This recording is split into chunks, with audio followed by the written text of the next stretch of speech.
side chicks settle? It's not called settling, but we love. Okubeera faithful eri basajja baabwe abafumbo ng'omusajja oyo Kirizibwa kubeera na side chick ng'oli wa boda omunoonyaako ki? Hene tetwogera bintu bya kisiru naawe. Wa boda ng'afuna ta side chick. Mbadde nsaba gino emirimu egirala gineno egya wansi nga sigirera emirala. Gino. Aba boda simanyanga ndi wa chapati because ebitya mwetanyire nnyo ku best bucket night y'abakyala.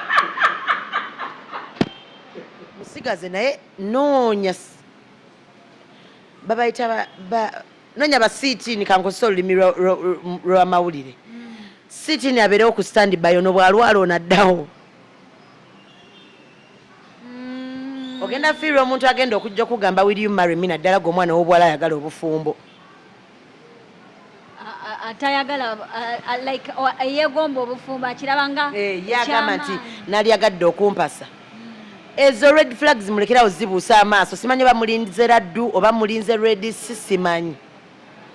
Naye omuntu akutute muli mu kulya mukwano gwa zayinza nakuba mukwano gwogwa nti osobola okugamba nti kale for the sanity of this lady ono kamugambe kino oli naakugambye dda mbadde kola nekyali wange tulyamu kamere waliwo n'abagamba omugagga wange awo ng'omanyi oli sponsor omusajja Julie omusajja akwanjudde ng'omugagga we kitegeeza kimulesawo ssente kitegeeza kati oba olina kufunayo basaabu.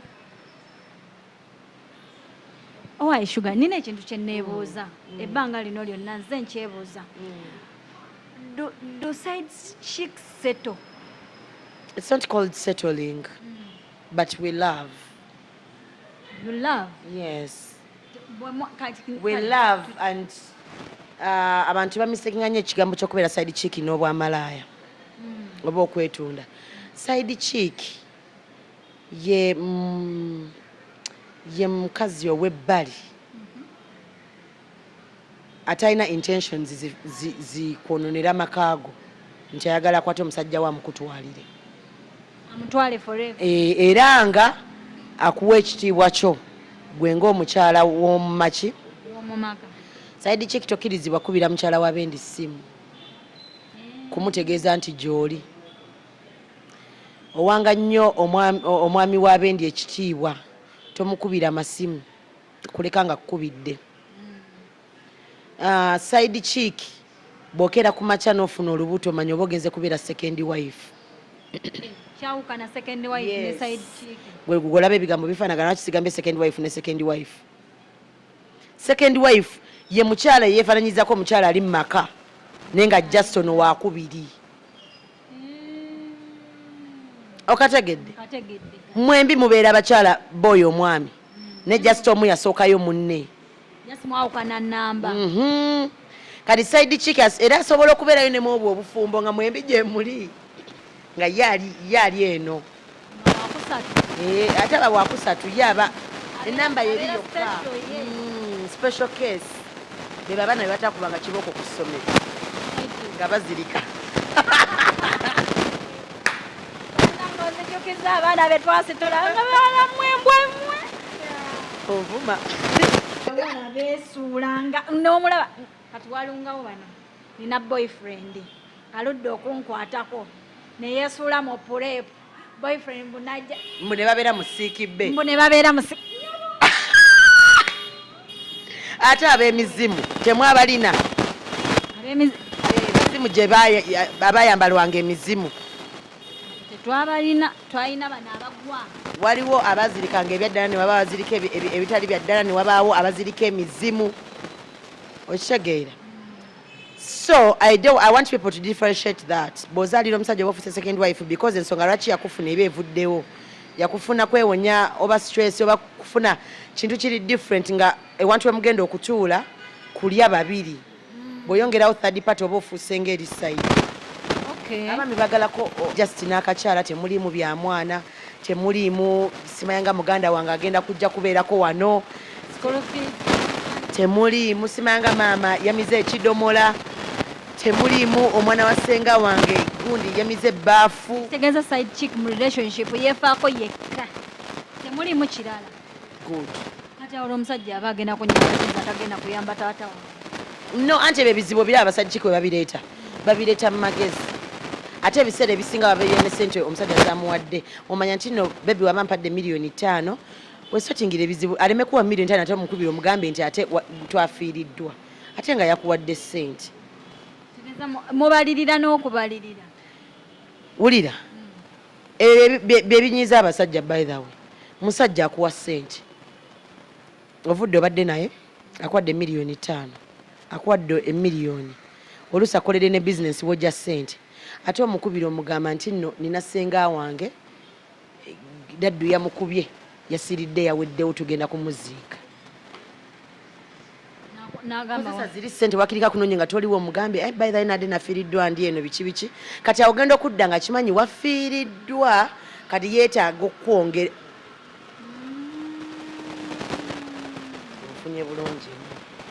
ofunye bulungi side chick ayagala era asobola okubeera faithful to their married man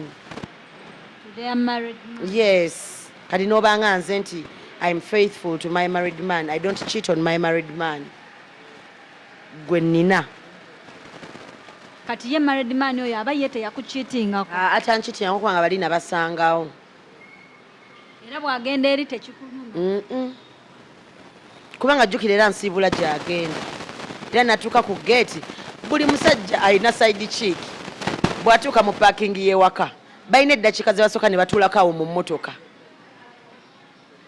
n'abeera mu mmotoka nga clearinga taxi oba nga nkubidde ali mu kuŋŋamba kati ntuuse ewaka I'm actually going inside naye ndi mu kuva mu mmotoka I think we shall talk to more lwacheckinga in oleme kuddamu kuba oluusi ne namba yange addamu agikyusa akisevingako ow'amanda kubanga yazze ebiko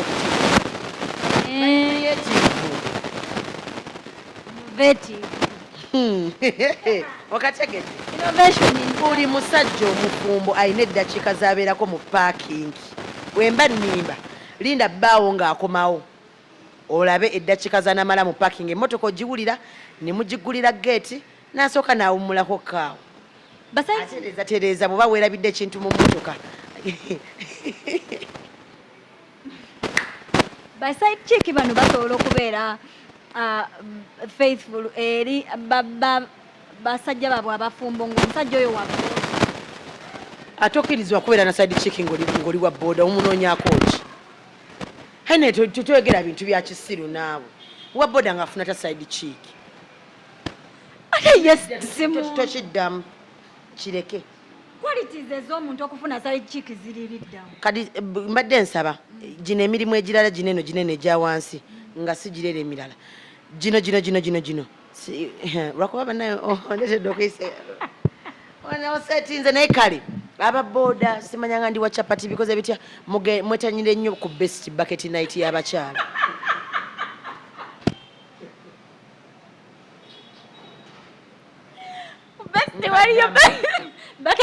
balina bucket night bakyala babayitira oba mu bucket simanyi owa boda simanyanga ntunda chapati abavubuka b'okumutaasa kafeero abambala sokisi mu niigiina mwenna mbeegayiridde mwetanire nnyo nankani besi oba mujje nnyo ku gundi kuneeno waneema kingi wano nawano babeerawo wano tebabeerawo producer wano babeerawo waneeno weebali wano wansi wa kirayi makisikiriramuko wali eri ku sheero wonna mufune kwabu nedda bannaayo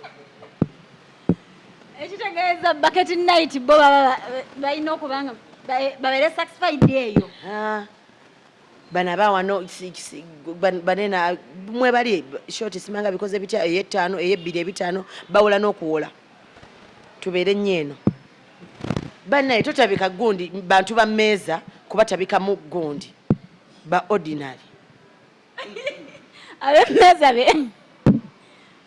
ordinary kyekyesatu ekitwalo abemmeeza be baddaddi be beetaga baside chi 3M bebeta agalifa neva ku musajja w'abendi naye mami webale kulabirira gwe kati nze ndabe nali mmanyi kuba ninayo ababoda bemanyi n'amaka abiri erino ngate waliyo ne kasente bebo bowulira bayomba abeerumba eri mu nzigo tanamugamba gwe nakulabe musati ya bba wange bebo tenabulako ku TikTok nga bakazi bayomba nabidamako nga nasanga omukazi mu nnyumba namugamba gwe nnyabo zootya waneno nabuuza omusajja bebo nebanna okuleka abantu okwepimira bye batamalewo ku sowaani lwaki ofuna abakazi babiri ddala ddala nga balina okusoloza ekawungeezi